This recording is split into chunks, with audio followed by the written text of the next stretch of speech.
Para todos es conocido que la realidad ecuatoriana ha sido muy difícil respecto de cómo nos tocó afrontar la pandemia. Hay algunos argumentos que señalan que debido a que nosotros somos un país que tiene mucho migrante y muchos de ellos venían a vacacionar justamente en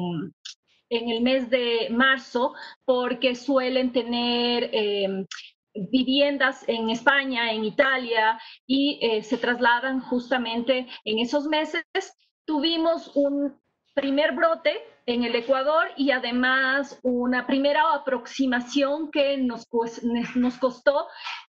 adaptarnos a esta realidad que es ahora convivir con este virus. Y por eso es que las cifras no son muy buenas, no son muy buenas porque en número de contagios tenemos un buen porcentaje y por eso las medidas del COE son muy duras. Ya les voy a contar en qué consisten. Y también tenemos en el tema de la reactivación económica otras dificultades porque ya acarreábamos una crisis de anteriores administraciones. Y por eso es que la presentación yo la he dividido en dos. Una que es la declaración de estado de excepción y la ley orgánica de apoyo humanitario y el proceso de transformación digital del sistema registral. En la primera parte de la presentación vamos a reconocer qué se dice en esa ley orgánica de apoyo humanitario para enfrentar los problemas no solo sanitarios, sino sobre todo de carácter económico provenientes del COVID. Y en la segunda parte hablamos de cómo hemos tenido que hacer un proceso de transformación digital acelerado en virtud de que estos son los mecanismos que se pusieron en la ley orgánica de apoyo humanitario para tratar de lograr la reactivación económica. Las declaraciones del estado de excepción en el Ecuador entonces provienen del 11 de marzo que la OMS declara como pandemia al COVID. Se dicta un decreto el 16 de marzo que fue extendido después en el mes de mayo y finalmente en el mes de junio se vuelve a declarar nuevamente el estado de excepción en el Ecuador. Todo ello ya tiene un dictamen favorable de la Corte Constitucional que permite efectivamente esta declaración con la consideración de calamidad pública, observando principios de necesidad, proporcionalidad, legalidad, temporalidad, territorialidad y razonabilidad. Tenemos también la ley orgánica de apoyo humanitario, busca entonces dar un alivio a la ciudadanía, al sector productivo y a la economía popular y solidaria para fomentar la reactivación económica y productiva del Ecuador, la contención y reactivación de las economías familiares, empresariales, popular y solidaria y el mantenimiento del empleo y sus condiciones. En el caso de las consideraciones que se hacen están precisamente dos disposiciones constitucionales, el artículo 3, numeral 5, que señala como deber del Estado el planificar el desarrollo nacional y sustentable, erradicar la pobreza y redistribución de la riqueza y el buen vivir. Y también la necesidad de políticas públicas y la prestación de bienes y servicios públicos que se orientarán para hacer efectivos los derechos y el buen vivir a partir del principio de solidaridad. Adicional a esto, la Comisión Interamericana y la Redesca, la Relatoría Especial sobre Derechos Económicos, Sociales y Culturales y Ambientales, nos señala que hay que generar mecanismos de protección integral de los derechos humanos en esta época de pandemia, donde han tenido graves repercusiones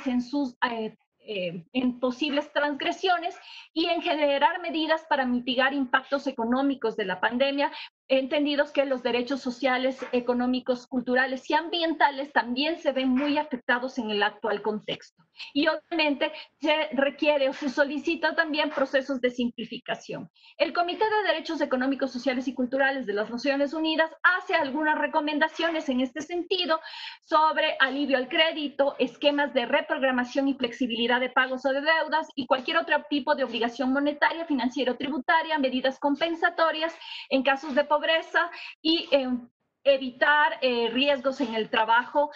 no solo en la pérdida del trabajo en sí mismo, sino de salud ocupacional. Por eso la Ley Orgánica de Apoyo Humanitario establece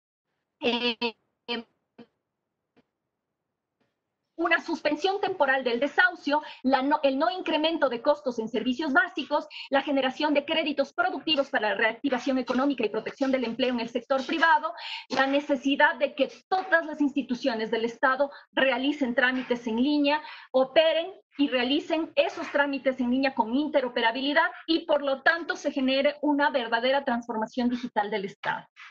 La suspensión temporal del desahucio opera durante el estado de excepción y como ustedes pudieron ver en la primera lámina, seguimos en estado de excepción y hasta 60 días después de su conclusión, lo que quiere decir que si volvemos a declarar el estado de excepción, esta norma seguirá vigente y no se podrá ejecutar desahucios de bienes inmuebles excepto por peligro de destrucción o ruina del edificio o por uso de inmuebles para actividades ilegales. Para que los arrendatarios puedan acogerse a esta suspensión temporal, deberán cancelar al menos el 20% de los cánones pendientes. En el caso de locales comerciales, el arrendatario debe demostrar que sus ingresos sean afectados con al menos el 30% con relación al mes de febrero del 2020. Esta suspensión podrá extenderse también por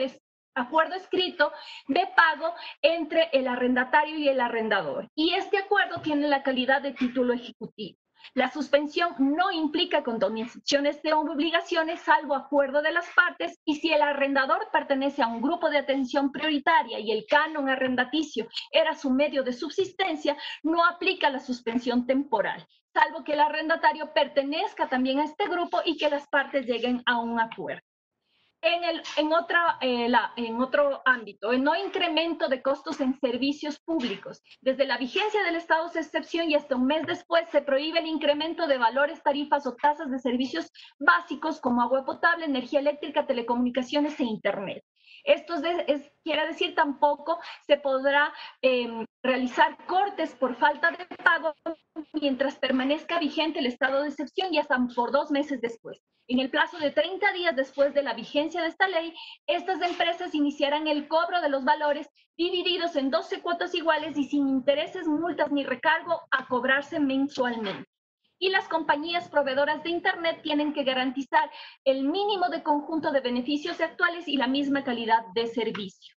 Créditos productivos para la reactivación económica y protección del empleo en el sector. Se estableció entonces en esta normativa la generación de créditos para el sector productivo de carácter de rápido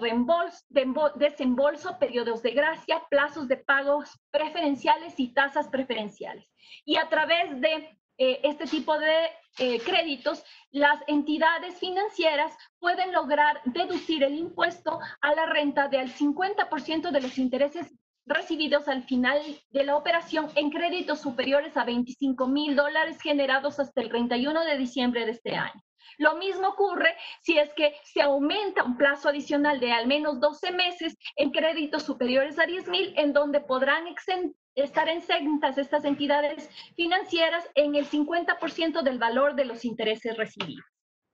Adicional a eso, la ley de apoyo humanitario establece la obligación de que el Consejo de la Judicatura, que es el órgano de administración y gobierno de la función judicial, realice una modernización del sistema notarial para que implemente toda la tecnología necesaria para la generación de las escrituras públicas notariales de manera electrónica, de tal manera que se identifique qué actos pueden llevarse a cabo por vía electrónica y qué actos no, y se logren fijar tasas que se puedan aplicar para que se implementen estas mismas tecnologías en virtud de este servicio. Y esto es importante recalcarlo porque nuestro servicio de inscripciones en registros mercantiles y de la propiedad proviene directamente del servicio notarial. Y en este activación económica, es importante que también la transformación digital llegue al servicio notarial para que se pueda ser más rápido y eficiente en el flujo de lo que es la reactivación económica a través de la legalización de todos estos procesos de créditos prendarios e hipotecarios que requieren la intervención de todos estos actores. Hoy mismo estuvimos participando en una mesa en la Asamblea para ampliar la discusión si es que es posible que todos los actos notariales puedan llevarse a cabo en versión digital. Y aquí vamos a la segunda parte de la presentación. y es que la Ley de Apoyo Humanitario estableció expresamente una orden o una imposición de iniciar procesos de transformación digital profundos, y dentro de estos el sistema registral está directamente afectado. Aquí quiero explicar que la Dirección Nacional de Registro de Datos Públicos, donde yo trabajo, es una institución que se encarga de el sistema registral, tanto de los registros mercantiles como de los registros de la propiedad y los registros mixtos, pero de estos dos últimos lo hace de manera concurrente con los distintos municipios, que en el Ecuador son 221 cantones. Además, manejamos el tema de la interoperabilidad de datos de todo el sector público. Y esto es importante recalcar porque a continuación quiero mostrarles cómo la disposición general 12ª de la Ley de Apoyo Humanitario señala que todas las entidades del sector público, entidades prestadoras de servicios públicos, órganos de las distintas funciones del Estado, cualquiera sea su naturaleza, así como incluso las entidades del sistema financiero, deben organizar e implementar mecanismos tecnológicos para la presentación de solicitud o activación de trámite. Y que además se hace indispensable la utilización de medios telemáticos o electrónicos para la realización de estos trámites, evitar que el ciudadano acuda a las instituciones físicamente, y que solo aquellos casos en donde es indispensable la constatación física del acto o el hecho sean los que todavía tengan que realizarse por medios físicos. En el subsistema de registro mercantil, nosotros entonces hemos tenido un avance en los últimos meses que ya veníamos trabajando desde hace algún tiempo, y con absoluta franqueza les debemos decir que si no hubiese habido la crisis del COVID, nos hubiéramos demorado al menos 2 años en su implementación, debido a las dificultades, sobre todo en que se llama cultura de cambio o gestión de cambio para la implementación de modelos tecnológicos. Y sin embargo, con la necesidad actual, la inminente necesidad de reactivación económica, hemos logrado que se abran lo que se llama ventanillas únicas a través de la posibilidad de que el ciudadano pueda introducir su información en formularios para que de esta manera pueda acceder a los servicios digitales sin necesidad de que presente físicamente la documentación en los registros mercantiles, así como tampoco tenga que acudir físicamente a los registros. Esto significa en la práctica menos interacción presencial, se cumple el distanciamiento social, se ahorra tiempo para los ciudadanos, los trámites digitales se demoran un promedio de 74% menos que los trámites presenciales. Se combate la corrupción, las bandejas de trámites son centralizadas para que no dependen de determinado funcionario, se evite errores de forma y el Estado ahorra hasta el 95% del costo comparado con un trámite presencial. Y tenemos el orgullo de decirles que actualmente del volumen de trámites que se han recibido, ya están ingresando por esta vía el 38%, siento que ha sido complicada su implementación, sobre todo porque las personas que usan esta tecnología, que son los ciudadanos, tienen dificultades para lograr su adaptación. La brecha tecnológica suele ser importante. Por eso es que, aunque hemos iniciado con estos trámites el 3 de enero, logramos tener actualmente ya 10.808 trámites, es decir, 38.6% de la totalidad de trámites ingresados. Y podemos decir que todos estos trámites ya están en versión digital, de tal manera que los registros mercantiles son 100% digitales. La multicanalidad nos ha dicho también que en aquellos municipios que ya tienen semáforos amarillos, se puede atender en línea a través de la generación de un sistema de agendamiento de turnos en línea. En el subsistema de registros de la propiedad y registros mixtos, en cambio, tuvimos que recurrir a un trabajo que venimos haciendo ya desde hace un año, que es el índice de capacidades registrales, que nos permite a esos 221 municipios que tienen distintas realidades determinar qué acciones concretas realizamos para que realicen su proceso de transformación digital, de tal manera que hay registros que han logrado la integración al Sistema Nacional de Registros de la Propiedad, que es un software que provee la DINARDAP, con almacenamiento en la nube, mantenimiento y soporte en línea y acceso web, y de los cuales son 18 municipios de los 221, de los 79 que tienen esta que están catalogados como mixtos, que van a poder integrarse a este sistema hasta el mes de diciembre. Lo mismo hemos logrado con ventanillas únicas, de tal manera que de los 221 se han podido integrar ya 111 o están en procesos de integración para que puedan dar servicios en línea. Y además hemos logrado la interoperabilidad documental con el sistema SANIR, que es un sistema de actos notariales y registrales que permite la interconexión entre notarías y registros para que a través del envío de documentación directamente de los notarios a las registradurías del país se logre la inscripción y por lo tanto la no comparecencia física de los ciudadanos a las distintas instituciones registrales, sino que sea el notario el que remita la información y la documentación. Con eso se garantiza la confiabilidad de la información y la seguridad jurídica. Dinardap. Trabajamos por sus datos.